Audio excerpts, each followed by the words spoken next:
Super ফোরে আমাদের প্রথম ম্যাচ শ্রীলঙ্কার বিপক্ষে ২২ তারিখে, অর্থাৎ আগামীকালকে আমাদের প্রথম ম্যাচ শুরু হবে। সুপার ফোরের সূচনা ম্যাচটা আমরা এবং শ্রীলঙ্কা এই দুটো দল দিয়েই হচ্ছে। তো সুপার ফোরে শ্রীলঙ্কার বিপক্ষে বাংলাদেশের একাদশে কি কি পরিবর্তন হতে পারে? প্রথমত, সাইফ হাসানকে দলে খেলানো উচিত, তবে ওপেনার হিসেবে নয়। সাইফ হাসানকে খেলানো উচিত ৪ নম্বর ব্যাটার হিসেবে। ক্যাপ্টেন লিটন কুমার দাসের ব্যাক টু ব্যাক দুইটা ম্যাচে পুয়ার ফর্ম কন্টিনিউ হয়েছে। প্রথম ম্যাচে একটা 50 করেছিলেন, তবে যেহেতু তিনি ক্যাপ্টেন এবং টুর্নামেন্টের মাঝ পথে তাকে আপনি ফর্মের জন্য বাদ দিবেন না। হোপফুলি তিনি হয়তো কামব্যাক করতে পারবেন, বাট কামব্যাক না করলে হয়তো তাকে ক্যাপ্টেন্সি থেকেও সরানো হতে পারে। এনিওয়েজ, তো তিনি ওয়ান ডাউনে নামবেন। ওপেনিংয়ে ইমনকে আবারও সুযোগ দিতে হবে। তামিমকে যেভাবে আপনি ক্যারি করেছেন একটা ম্যাচে, কিন্তু ম্যাচ আপনাকে তিনি অনেকটা বের করে দিয়ে গেছেন, একটা সলিড স্টার্ট তিনি আপনাকে দিয়েছেন। ওপেনিংয়ে তামিম এবং ইমন, আরেকটা সুযোগ তিনি রিজার্ভ করেন। 3টা ম্যাচেই তাকে খেলান আপনি। আপনি তাকে বসিয়ে কাকে খেলাবেন? সাইফ ওপেনিংয়ের জন্য না, ওপেনিংয়ের জন্য সাইফকে না।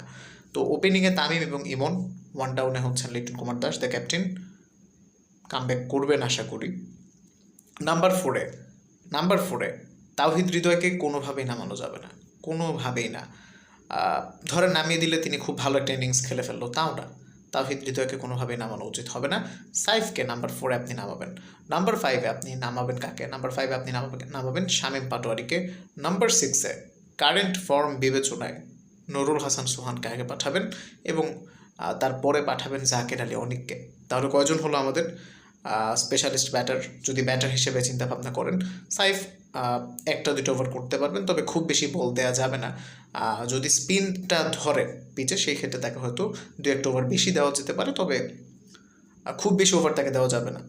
বেশি এক্সপেরিমেন্ট করতে গেলে যেটা হয়, দেখলাম লাস্ট ম্যাচে তিনি একটা ওভারে বেশ ভালোই মার খেয়েছেন। তবে অনায়াসে 2টো ওভার দেওয়া যাবে। হয়তো একটা প্রেশারাইজ মোমেন্টে অপোনেন্ট থাকলে আপনি হয়তো 1টা ওভার তাকে দিয়ে একটা ভালো মেকআপ করে ফেলতে পারবেন। তো সাইফকে আপনি খেলাচ্ছেন এবং এখনও পর্যন্ত এখানে আপনার কোনো অলরাউন্ডার নেই সাইফ ছাড়া। তো এবার আসেন স্পেশালিস্ট বোলার আপনি কাকে খেলাবেন?